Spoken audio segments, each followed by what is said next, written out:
She paid for your funeral already, sir."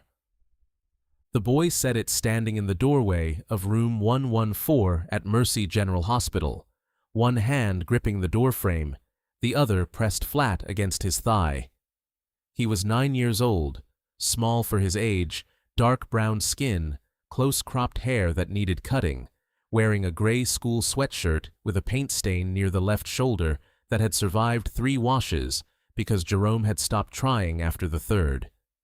His sneakers were new, or had been new 3 months ago, which in the life of a 9-year-old boy meant they were now simply shoes.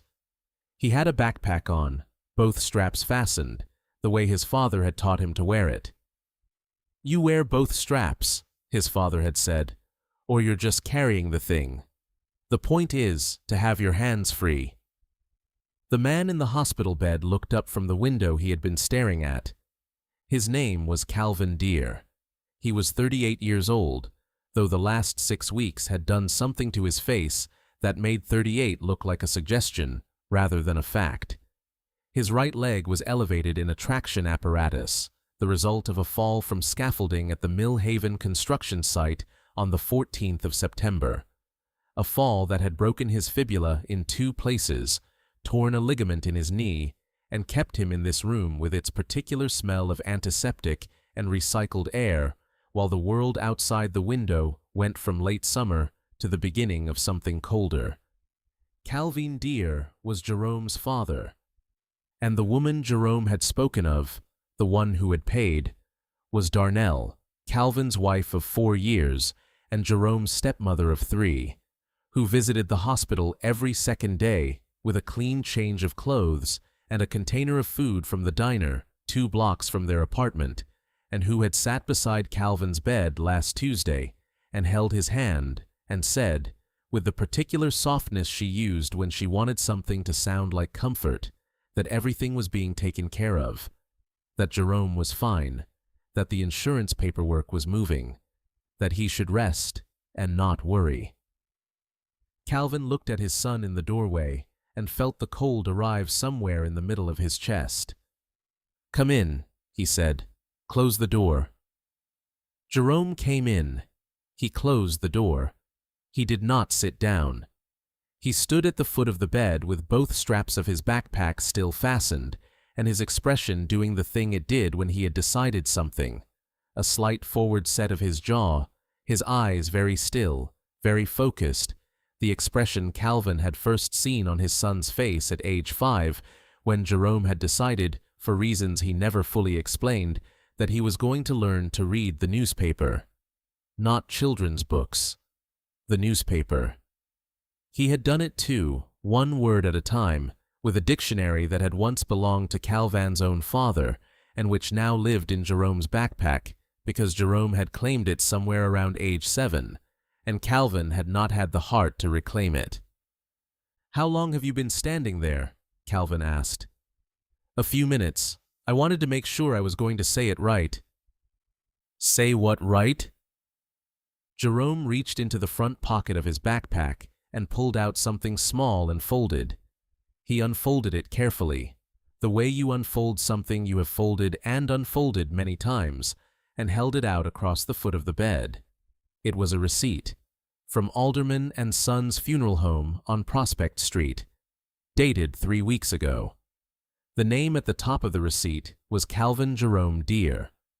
The services listed were described, in the flat transactional language of the funeral industry, as pre-arrangement consultation, casket selection, and interment reservation. The deposit paid was listed at the bottom, $450.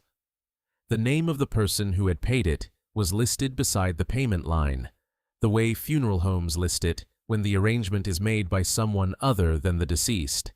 Darnell Ruth Deere. Calvin read the receipt. He read it twice.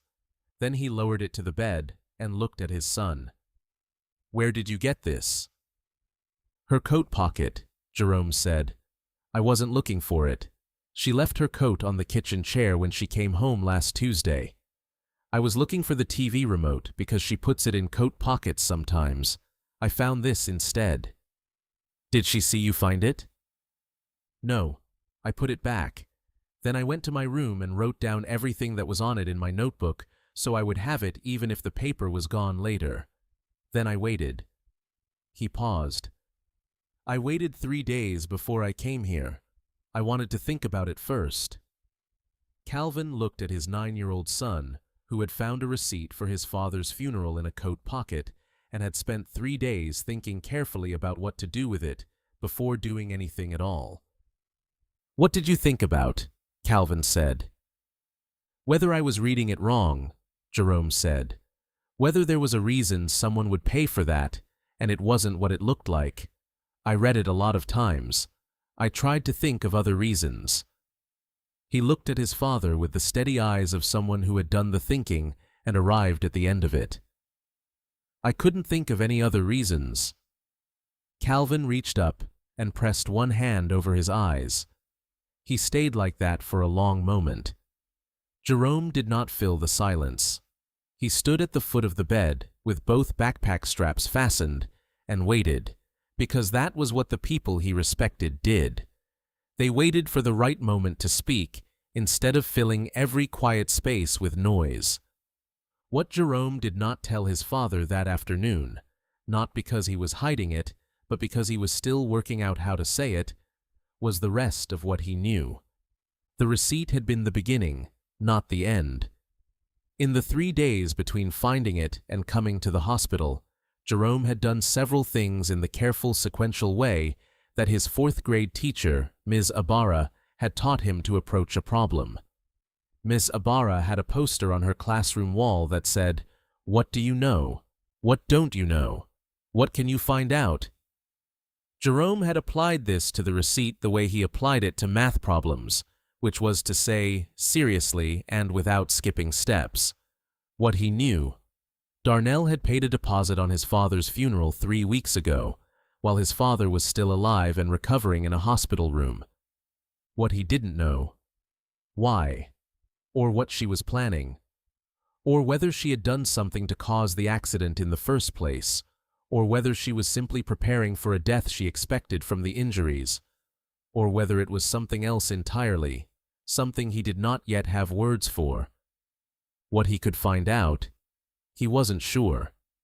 But he had the dictionary his grandfather had left him, and he had his notebook, and he had the particular quality of attention that came from being a boy who read the newspaper at age 5 because he had decided to, and he had 3 days. He started with the accident. He had not been at the Millhaven site on September 14th.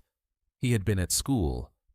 But he knew things about it, the way children know things, from fragments of adult conversation, from the 2 visits by men in work clothes who had come to the apartment in the week after the accident, from the paperwork he had seen on the kitchen table when he passed through on his way to school, and which Darnell always turned face down when she noticed him looking. He knew his father had fallen from the 3rd level of scaffolding on the east face of the building. He knew the scaffolding had been inspected the previous week. He knew there had been a question about a locking pin on the section his father had been working. He had heard one of the work clothes men say this to the other in the hallway outside the apartment, not realizing Jerome was in the bathroom with the door cracked, reading the newspaper in the way he sometimes did when he needed quiet, and the apartment was too full of Darnell's phone calls. He had written this down in his notebook at the time because Ms. Ibarra had also taught him that you wrote things down not because you knew they were important, but because you couldn't know yet what would turn out to be important. He went back to that entry now. September 15th, he had written. 2 men from Dad's work came. They talked in the hall. One said the pin on the east section was wrong. The other one said, "Don't say that here. Wait for the investigator." Then they went quiet. I don't know what pin means in this context. I will look it up. He had looked it up. A locking pin on a scaffolding section was what held 2 lengths of the frame together at a joint. If it was wrong, missing, or incorrectly placed, the section could shift under load, under a man's weight, walking. Jerome sat in his room for a long time after reading that. Then he went to the second thing.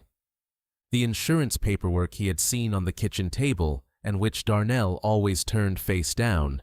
He had not been able to read it fully, only in the passing glance of a boy moving through a kitchen in the morning. But he had read enough. The company name at the top of the page, the policy number beginning with the letters ACC, and one figure partway down the page that he had written in his notebook that morning without knowing why, $800,000. He had shown none of this to anyone. He had sat in his room for 3 days, reading his notes, reading the dictionary definition of scaffolding components, reading the financial pages of the newspaper that Miss Zabara had taught him to approach the same way you approached any other page, carefully, looking for what the numbers were trying to say. And then he had put both straps on his backpack and taken 3 buses to Mercy General Hospital. Calvin Deere was not a man who panicked.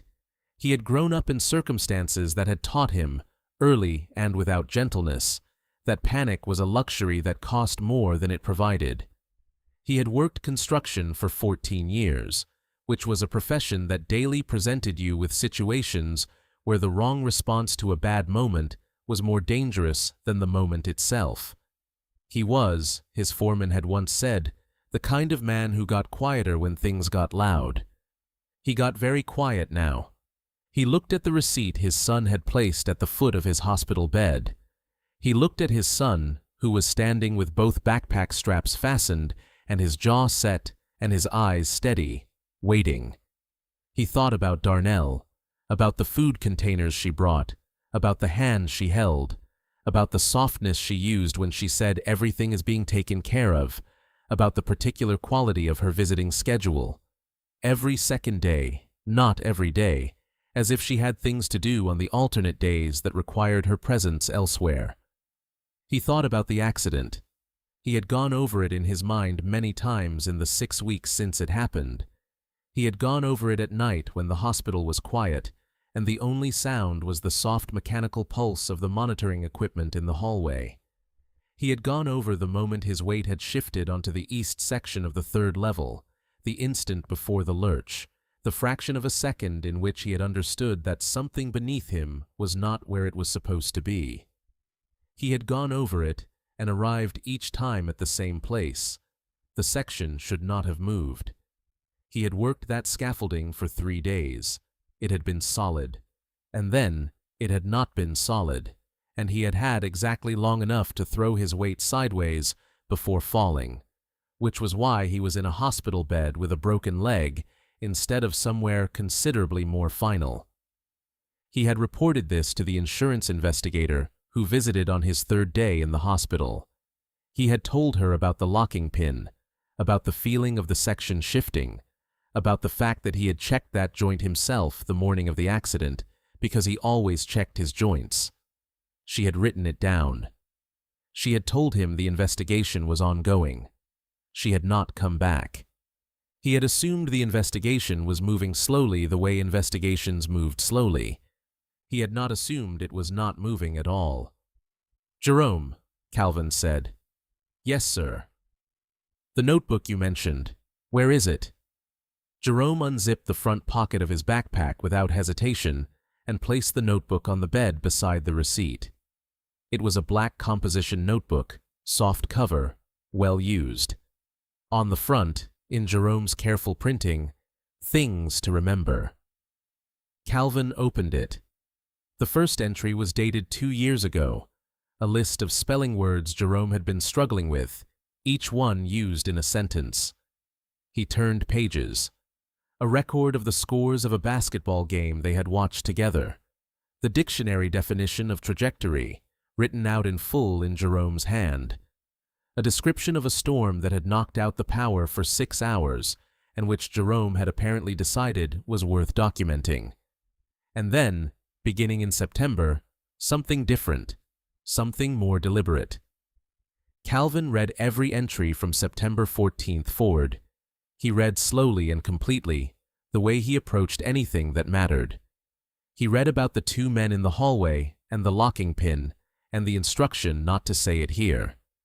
He read the insurance company name and the policy number beginning with ACC and the figure partway down the page. He read the receipt entry, written in Jerome's hand from memory. Alderman and Sons Funeral Home on Prospect Street. Pre-arrangement. Casket selection. Interment reservation. Deposit $450. Darnell Ruth Deere. He closed the notebook. He looked at his son for a long moment.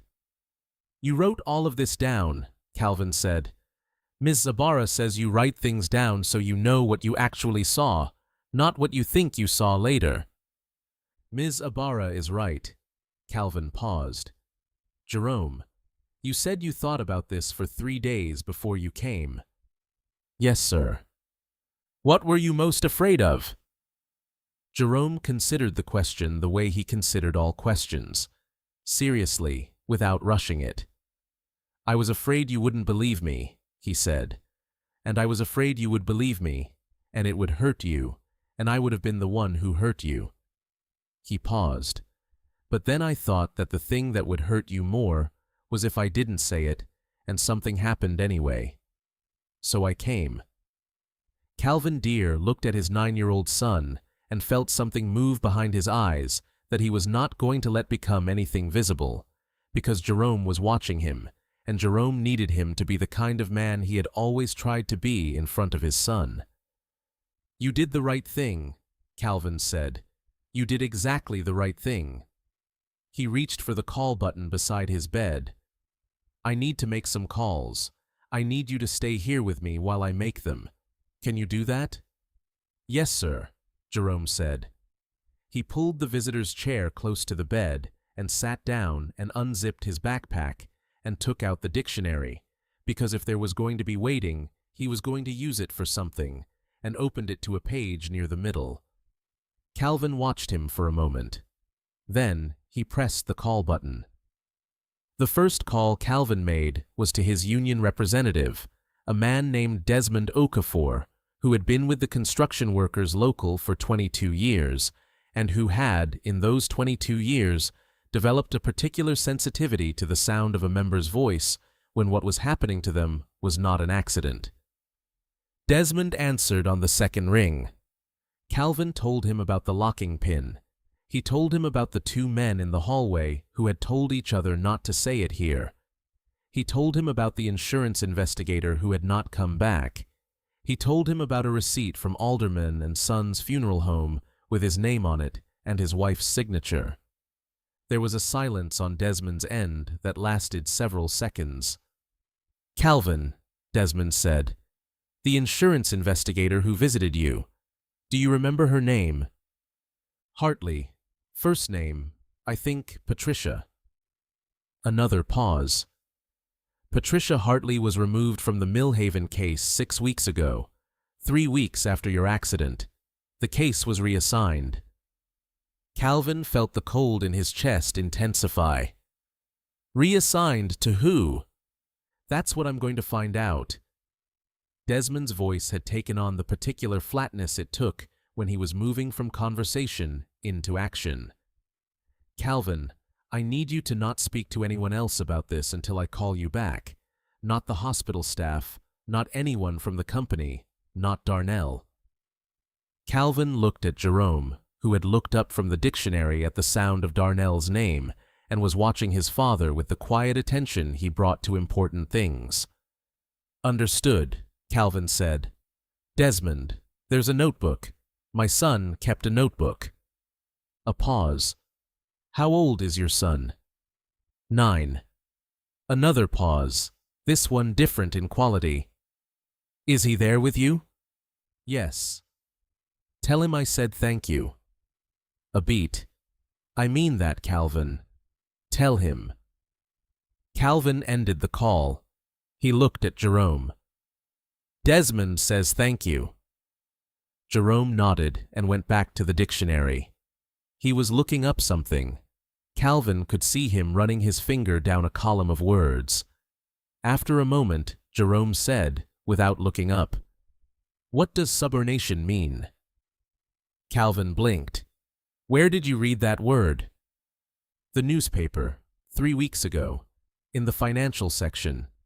There was an article about an insurance case and it used that word. I've been meaning to look it up. Calvin looked at his son for a moment. It means convincing someone to do something illegal, usually lying or withholding information. Jerome nodded slowly, absorbing this. He wrote something in his notebook. Then he turned the page and went back to reading. Desmond Okafor called back 2 hours later. In those 2 hours, Calvin had eaten the dinner the hospital brought him, without tasting it. Jerome had eaten half a granola bar from his backpack and read 40 pages of the dictionary and written 7 new entries in his notebook, which Calvin had observed without comment. A nurse had come to check Calvin's vitals and had noted, without asking, that his blood pressure was elevated, which was a fact that Calvin acknowledged and then set aside in the category of things he could not address until other things were addressed first. When the phone rang, Jerome looked up. "This is Desmond," Calvin said to him. "I need to take this. Keep reading." Jerome went back to the dictionary, but he did not turn a page for the length of the call. Desmond had found several things in 2 hours. He had found that Patricia Hartley had not been voluntarily removed from the Millhaven case. She had submitted a preliminary finding suggesting the East Section failure was not accidental and had been transferred off the investigation the following week by a senior adjuster named Roy Ferris, who had processed the Millhaven file as a standard workplace accident with a notation of no further action required. Desmond had also found that Roy Ferris had handled 11 claims in the previous 3 years involving Millhaven construction, and that his record on those 11 claims showed a pattern of rapid closure with minimal investigation. He had found one more thing. Roy Ferris and Darnell Deere shared a financial advisor. The advisor was a man named Gerald Soames, who operated out of a small office on the East Side and who had filed paperwork 6 weeks ago opening a joint investment account in the names of Darnell Ruth Deere and Roy Allen Ferris with an initial deposit of $12,000. $12,000, Desmond said, was almost exactly the amount that would remain from a $4,500 funeral prepayment refunded after a canceled arrangement, added to a 10% commission payment on an $800,000 accidental death claim processed and closed without contest. Calvin listened to all of this with the quietness he brought to the worst things. "How did you find all of this in 2 hours?" he said. "I've been doing this for 22 years, Desmond said, "and I had a place to start. Most of the time when something is wrong, the hardest part is finding the first thread. Your son found you the first thread." Calvin looked at Jerome, who had still not turned a page. "What do we do now?" Calvin said. "Now we go to the State Insurance Fraud Division," Desmond said. "Tonight, if possible. I know the deputy director. She was waiting for something like this. She's had Ferris on a list for 2 years, but never had documentation clean enough to move." A pause. "Calvin, the notebook. Can your son write out a statement? Everything he observed, in order, with dates?" Calvin looked at his son. Jerome had heard the word notebook and was already looking up. "He can write anything," Calvin said. "Writing is what he does." The deputy director of the State Insurance Fraud Division was a woman named Catherine Adair. She was 53 years old, the kind of woman who had spent her career in rooms where people tried to get away with things, and who had developed, over those years, the particular patience of someone who understood that the most important evidence was usually the simplest, and that it arrived by the most unexpected routes. She came to the hospital herself. She brought a colleague and a recording device, and she sat in the visitor's chair of room 114 at Mercy General at 8:30 that evening, while Jerome sat on the edge of his father's hospital bed with his backpack in his lap and the black composition notebook open on top of it. She introduced herself to Jerome with the same directness she used with adults. She told him she was going to ask him some questions and that she wanted him to answer only what he actually knew, not what he thought or guessed. She told him that if he wasn't sure about something he should say so, and that saying "I don't know" was always better than saying something that wasn't certain. Jerome nodded. He understood this. Ms. Ibarra had taught him something similar. Catherine Adair asked her questions slowly and in order. Jerome answered them the same way, slowly in order, referring to the notebook when he needed to verify a date or a precise wording, saying, "I'm not certain of that," when he wasn't certain. His handwriting was clear, and his entries were dated, and the information he had recorded over 6 weeks fit together with a coherence that Catherine's colleague, a man named Torres, who had been doing insurance fraud investigation for 15 years, would later describe in a report as among the most organized witness documentation he had encountered in a case involving an adult, let alone a 9-year-old child. The interview lasted 45 minutes. At the end of it, Catherine Adair asked Jerome one question that was not about evidence. "Jerome," she said, "when you found the receipt, the one from the funeral home, why didn't you tell a teacher or another adult you trusted?" Jerome considered this. He looked at the notebook cover. He looked at his father, who was watching him from the bed. "I thought about that," he said, "but I didn't know who knew what.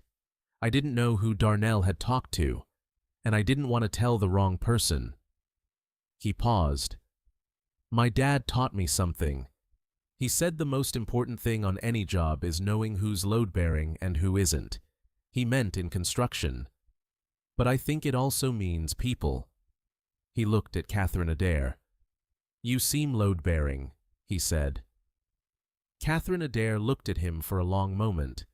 Then she said, "That's one of the better things anyone has said to me in 20 years of this work." She stood. She thanked Calvin. She thanked Jerome. She picked up the composition notebook, which Jerome had agreed to lend to the investigation on the condition that it be returned, a condition Catherine had promised, in writing, to honor. She and Torres left the room. In the hallway, Torres said, 9 years old." "Yes," Catherine said. "He kept a notebook." "Yes." "He waited 3 days before he went to his father.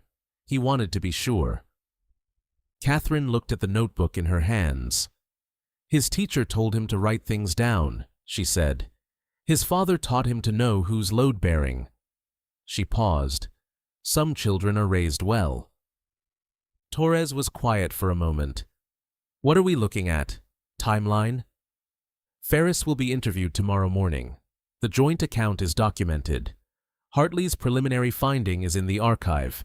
She kept a copy, which is why they moved her off the case instead of making her disappear entirely, because disappearing her entirely would have been a different kind of problem."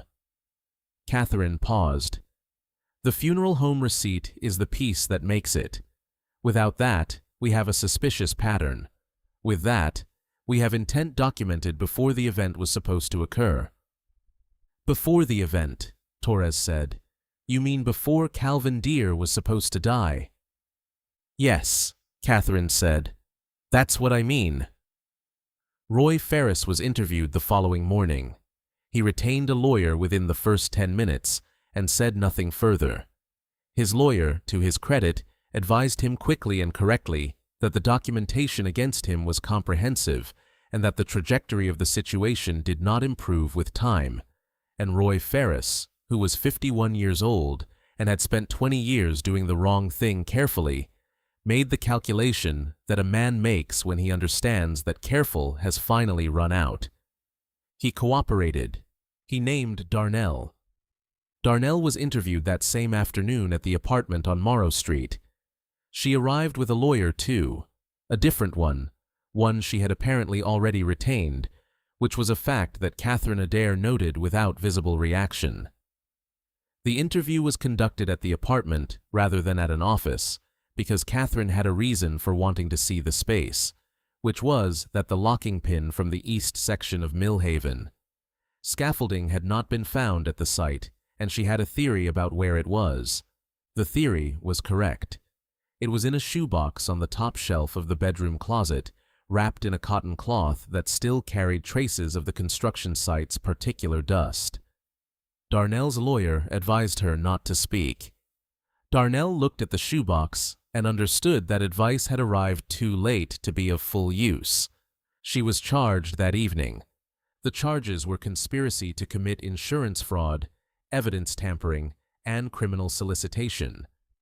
The scaffolding pin in the hands of the state's engineering consultant told its own story cleanly and without ambiguity.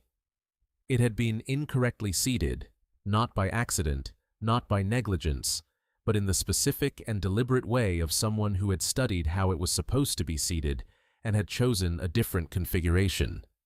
Desmond Okafor, when he heard this, sat in his car in the parking lot of his union office for several minutes before going inside. He had been doing this work for 22 years. He had seen things. He had learned not to be surprised. He was surprised. He called Calvin. "The pin," Desmond said. "I know," Calvin said.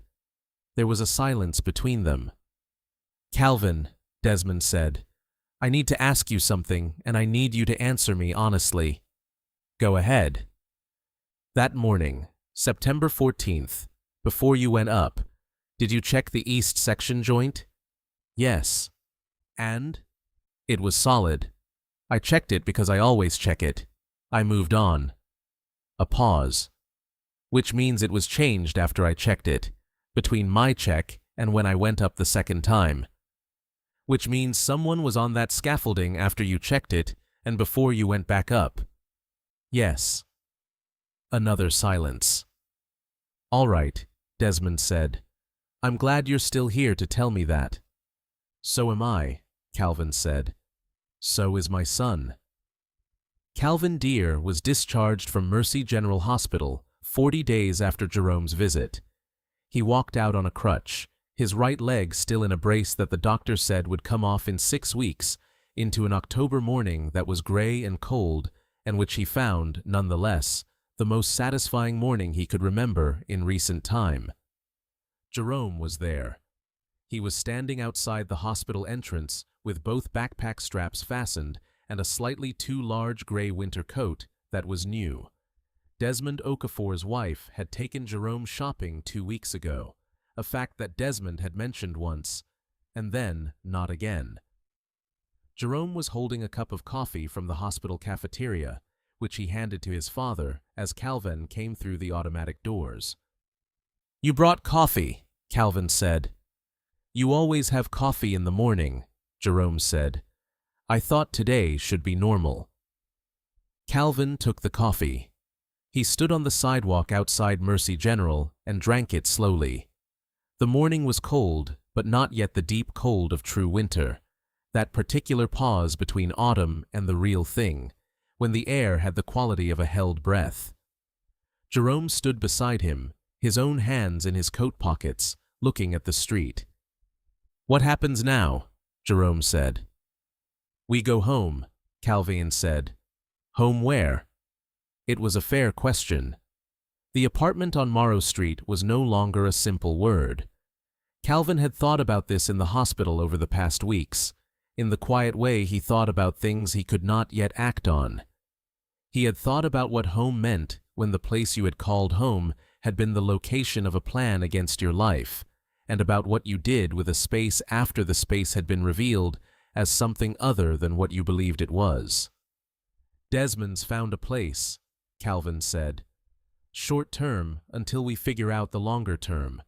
It's in his building, first floor. There's a room for you with a window." Jerome nodded. He absorbed this in his characteristic way, completely without argument, filing it in the part of himself where facts about the future were kept. "Is it near Ms. Ibarra's school?" he said. "2 stops on the bus." "Okay." A pause. "I'll need to change my bus route." "Yes." "I'll figure it out." Calvin looked at his son. He looked at the gray coat that was slightly too large, and the backpack with both straps fastened, and the face that was, in the pale October light outside the hospital, his own face at 9 years old, the same jaw, the same eyes, the same quality of looking at a problem and beginning, quietly and without ceremony, to solve it. "Jerome," Calvin said. "Yes, sir." "You know what you did." Jerome looked at him. "I wrote things down," he said, "and then I told you." "Yes." Calvin looked down at the coffee cup in his hand. "Your grandfather gave you that dictionary. He gave it to me first, and I gave it to you when you were 7 because you were ready for it, and I wasn't using it the right way. Do you remember what he said about it? What I told you he said?" Jerome thought. "He said a dictionary was the most dangerous book in the world because once you understood what words actually meant, no one could use the wrong ones on you and get away with it." "That's right." Jerome nodded slowly. "I think he was right," he said. "I think knowing what words mean is how you know what things actually are." Calvin stood for a moment longer on the sidewalk outside Mercy General Hospital. The traffic moved past on the street.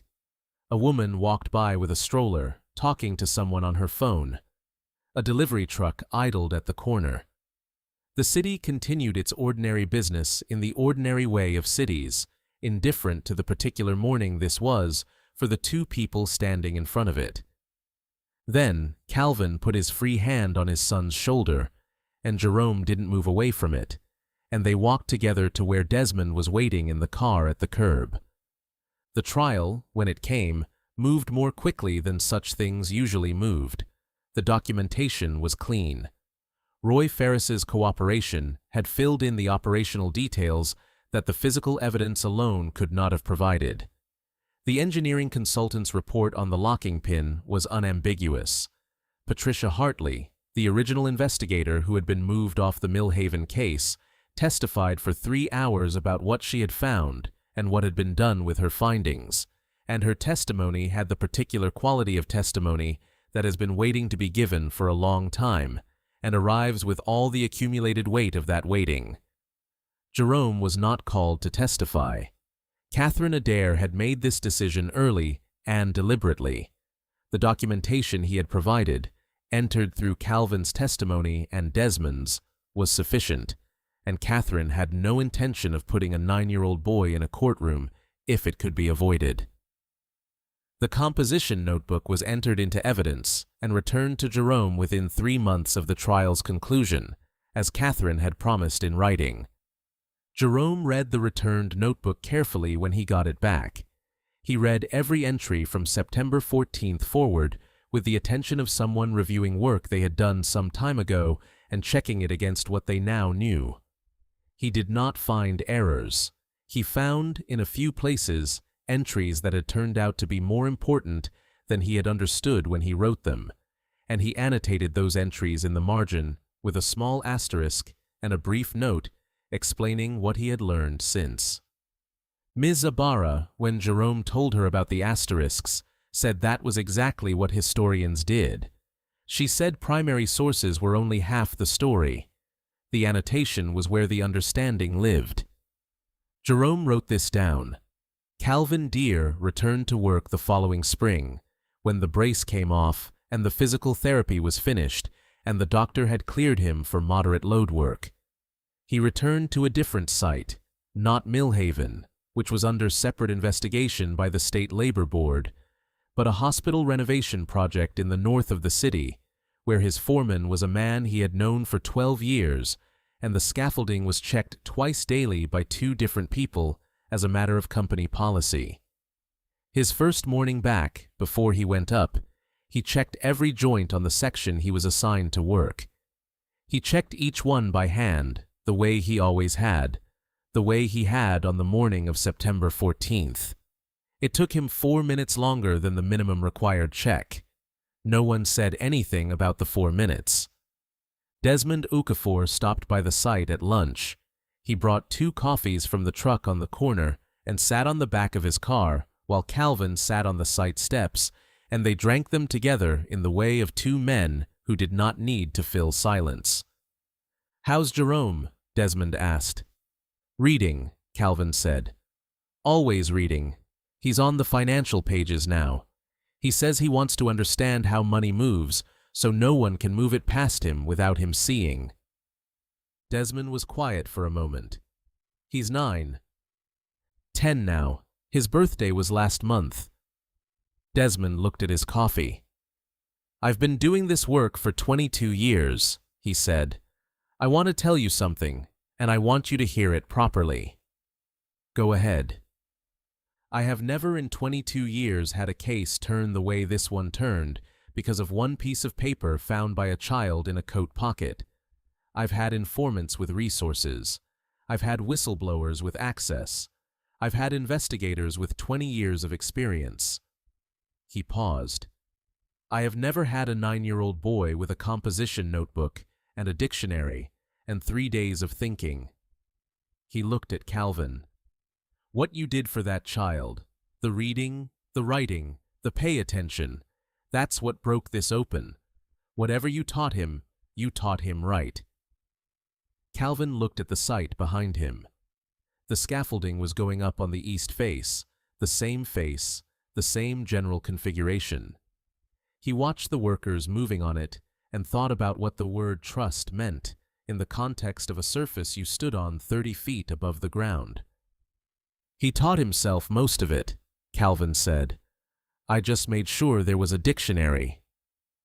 Jerome was 10 years old when the trial ended, and 11 when he wrote his first piece for the school newspaper, a short article about the Construction Workers Union's new scaffolding inspection protocol, which had been updated partly as a result of the Millhaven investigation. Ms. Abera, who also advised the school paper, read the draft and made 3 small corrections and told him it was ready. The article appeared in the spring edition of the Clarkson Elementary Courier. Jerome's name was on it. His father bought 4 copies. Jerome kept one in the front pocket of his backpack, behind the dictionary.